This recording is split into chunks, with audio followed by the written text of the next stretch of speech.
Welcome to today's video. Today's video is episode 3 of the Bluesound Node 2i curveball. This baby threw me a curveball again. I have only had 3 issues with this Bluesound Node 2i, and each time it's happened after a firmware update.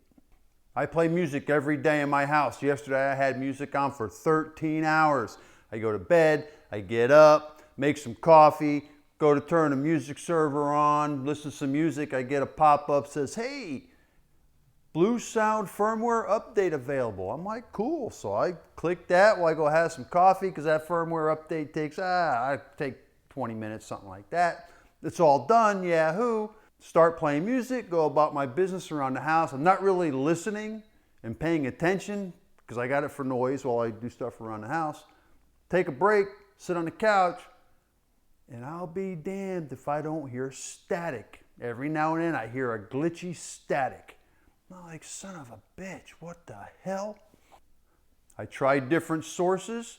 That Bluesound Node 2i, it's got analog output to the pre-pro. I use that for my DAC. I tried my CD player, that's coaxial to the pre-pro. Beautiful. Roku, HDMI to the pre-pro, no problems. Turntable, analog to the pre-pro, no problem.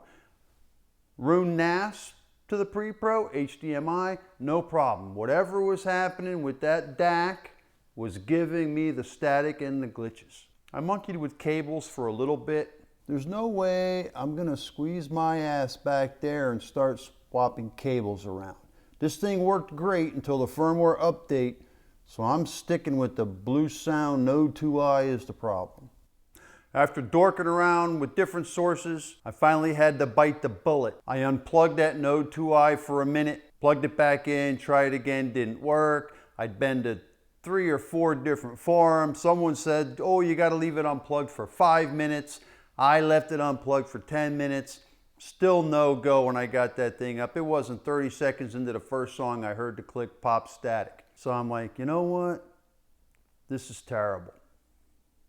As much as I hated to do it, I had to do a factory reset. And the problem with that factory reset is that puts that Node 2i to the condition of coming right out of the box.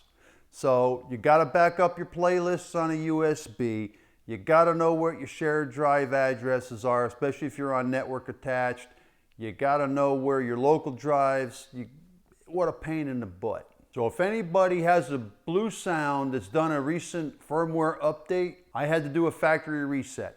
I use my Bluesound Node 2i as my DAC. I don't have an external DAC. There's also another option in that DAC that's auto clock timing, which if you're using an external DAC, that'll help adjust timing to where if you're using that as your streamer and not your DAC, and you're using an external DAC, it'll fix any timing jitters or something between the Bluesound and the DAC. I don't have an external DAC.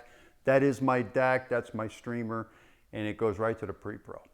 So anybody that's having static glitches in that Bluesound Node 2i, as much as I hate to say you're gonna have to do a factory reset, you're gonna have to do a factory reset. So give it a shot. It worked for me, and I have to give it 2 thumbs up. Boy, that Bluesound threw me curveball number 3, and I whacked that baby out of the park. I'm not an IT guy. I suck at this. I spent 4 hours of today just fixing that. QNAP, NAS people sent me something about I gotta quit using the admin login name and create another admin account. Oh my Lord. I did that. That's a whole nother video because that was hours. I love that Bluesound Node 2i. That is a great entry-level DAC. I think that was $549 from Crutchfield. It does Ethernet, it does Bluetooth, it does wireless, and it's got analog outputs, it's got Toslink, and it's got coaxial. So you know what, I got to give it a thumbs up. It's only 3 times in 3 years. That ain't too bad. Well, for you Americans out there, happy 4th of July. Don't blow off any fingers or toes. Cheers with an icy cold Stella Artois. Thanks for watching.